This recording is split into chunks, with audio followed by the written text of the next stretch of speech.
በዚህች ዕለት የያሬድ ልጅ ሄኖክን፣ የመላልኤል ልጅ የቃይናን ልጅ የሄኖስ ልጅ የሴት ልጅ የአዳም ልጅ የሄኖክን መላእክት ይዘው አሳረጉት። ይኸውም በመባረቅትና ከረቂቃን መላእክት ጋር ይኸውም በመባረቅትና በነፋሳት ላይ ተጭኖ በመብረር ወደ ሰማይ ወስደው ከረቂቃን መላእክት ጋር አኖሩት። የእግዚአብሔርም ትእዛዝ ጸሐፊ ተባለ።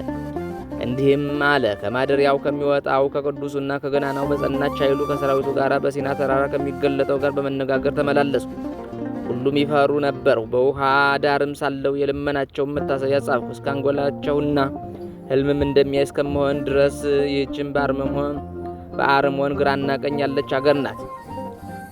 በደብረ ቅዱስ ለነበሩ ለኃጢአት ለሚተጉ ለሴት ልጆች ይዘልፋቸው ዘንድ ቃል እንደጠራውና እንዳሳየው ተናገረ። እንዲህም አለ። በበረድ ድንጋይ ወደ ተሰራ ታላቅ ቤት ቀረቡ። በበረድ ድንጋይ የተሰራ የዚያ ቤት ግድግዳ እንደ ሳንቃ ልዝብ ነው። ከዚህም ቤት የሚበልጥም ሌላ ቤት አየው። ደጃፉም የተከፈተ ነው። በእሳት ቅጽርም የተሰራ በክብር ሁሉ የሚበልጥ ነው። በውስጡም ከፍ ያለ የእግዚአብሔር ዙፋን አየው። መልኩም እንደ ውርጭ ነው። አጎበሩም እንደሚያበራ ፀሐይ ነው። ከዙፋኑም በታች የኪሩቤል ድምፅ ይሰማል። ዳግመኛም ወደ 7 ተራራዎች ደረሱ። 3ቱ በምስራቅ በኩል 3ቱ በአዜብ በኩል ናቸው። የመካከለኛው ግን ሰማይ ጠቀስ ነው። የመላእክትም ጌታ በላዩ አለ። ሌሎቹም 4 ገጾች ኪሩቤልን አየ። ስለ ክርስቶስም እንዲህ ብሎ ትንቢት ተናገረ። የዘመናት አለቃ ወደ ሆነው የሰው ልጅ ተጠራ።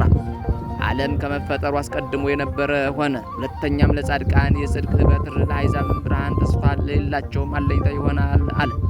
በሰማይ ገጽ ለሚመላለሱ ብርሃናት እንዲህ አለ።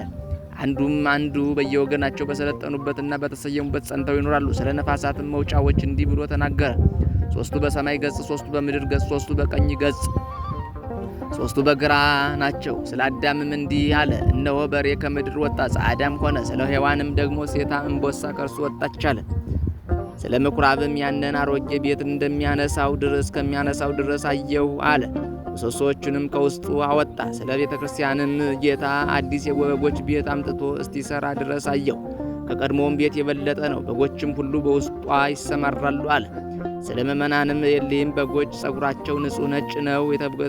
የተበተኑትም ከአራዊት ጋር ይሰማራሉ። ሁሉም በአንድነት ተሰብስበው ገራሞች ሆነዋልና ለእግዚአብሔር ምስጋና ይሁን። እኛንም በጸሎቱ ይማረን፣ በረከቱም ከእኛ ጋር ትኑር ለዘላለሙ አሜን። ሰላም ለሄኖክ እንተ ተመስጠ በአውሎ በአጽናፈ ሰማይ ይራይ ሙላደ ብርሃን ኩሎ እስከ ለተሳይል ይከውን ወስከ መዋይል ዘተበቅሎ ሀበ ሞት ይበጽሖ ወሀበ ሐዘን እይክሎ በጥበበ አምላክ ቦተ ወስውር ሀሎ